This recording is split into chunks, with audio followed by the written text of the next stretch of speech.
Assalamualaikum warahmatullahi wabarakatuh. Perkenalkan, nama saya Dewi Zainul dari kelas IPS 4. Di sini, saya akan mempresentasikan tentang pertempuran Kastil Iter.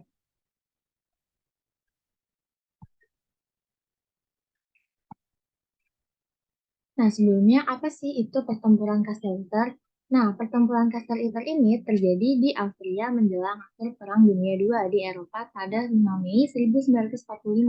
Pertempuran ini melibatkan pasukan dari Batalion Tank ke-23 dan Divisi Lapis Baja ke-21.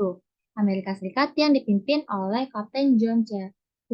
Lee Jr., beberapa pasukan HIR, seorang perwira SS yang membelot serta tawanan perang Prancis atau mantan Perdana Menteri, Jenderal, dan pemain tenis yang mempertahankan Kastel Iter dari serangan SS Panzergrenadier Division ke-17 hingga bantuan tiba.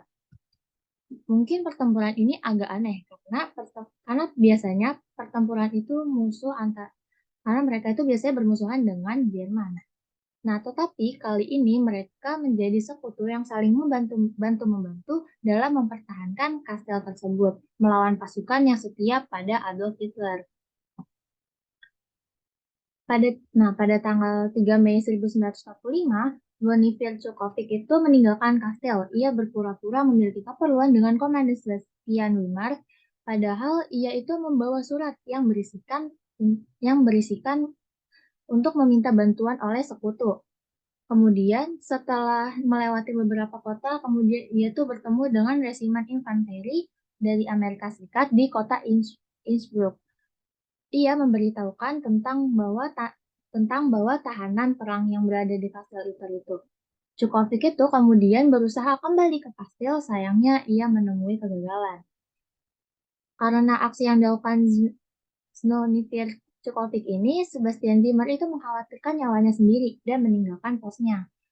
Para pasukan SS Totenkopfmesserbande berangkat meninggalkan kastil, sehingga para tahanan kastil tersebut dapat menguasai kastil dengan mudah, dan mereka mulai mempersenjatai dirinya dengan peralatan yang ditinggalkan.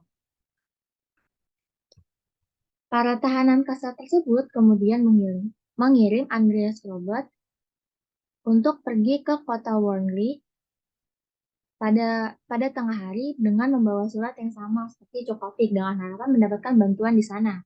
Nah, ia itu berhasil melakukan kontak dengan anggota perlawanan Austria di kota itu, dan dia dibawa kepada Mayor Joseph Gongs yang merupakan komandan dari sisa-sisa anggota Wehrmacht. Nah, Gong ini berniat untuk menolong mereka, namun kondisi itu tidak memungkinkan. Ia juga membutuhkan bawahannya untuk mempertahankan kota dari serangan balas dendam SS. Para pasukan SS akan menembaki siapapun yang mengibarkan bendera putih dari jendela, sehingga Ganggal hanya bisa berharap tentara Amerika Serikat dapat mencapai kota tersebut dan menyerah dan meminta bantuan pada tentara Amerika Serikat. Nah, pada waktu yang sama, unit pengintai yang terdiri dari 4 Sherman di bawah komando Kapten Lee telah mencapai Crofton, dan di sana ia diminta untuk memberikan bantuan kepada Ganggal. Pada tahanan yang masih berada di kastil meminta untuk Col Siegfried Schaerer ini untuk memimpin mereka membuat pertahanan hingga bantuan dari Amerika Serikat itu tiba. Setelah Lee ini tiba di kastil, para tahanan menyambut mereka dengan hangat. Namun mereka juga kecewa karena bantuan yang dikirimkan itu sangat sedikit. Tak lama kemudian, Lee itu memerintahkan untuk membuat pertahanan di kastil menempatkan tank R4A3 A3E8 yang bernama Boston Jenny di pintu masuk kastil. Nah, Lee ini juga memerintahkan para tahanan Prancis untuk bersembunyi. Namun mereka itu menolak karena mereka juga ingin ikut bertempur di sisi tentara Amerika Serikat dan Wehrmacht. Pada pagi hari, sekitar 100-150 pasukan SS melancarkan serangan. Sebelum serangan utama dimulai, Ganggal menelpon Alois untuk meminta bantuan, tetapi mereka hanya mengirimkan satu orang saja. Pertempuran pun berlangsung sengit dan tank Sherman yang telah menghambat gerak laju pasukan SS tersebut berhasil dilumpuhkan oleh meriam 88 ml.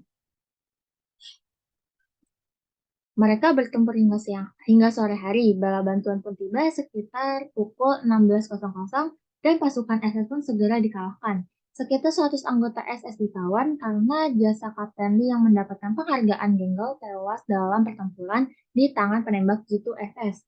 Ia mencoba menyelamatkan mantan Perdana Menteri Prancis, Paul Reynaud, yang sedang dalam bahaya. Atas kegigihannya, dia dijadikan pahlawan nasional Austria dan sebuah jalan di kota Genggel yang diberi nama Genggel. Cukup sekian yang bisa saya sampaikan. Kurang lebihnya mohon maaf. Assalamualaikum warahmatullahi wabarakatuh.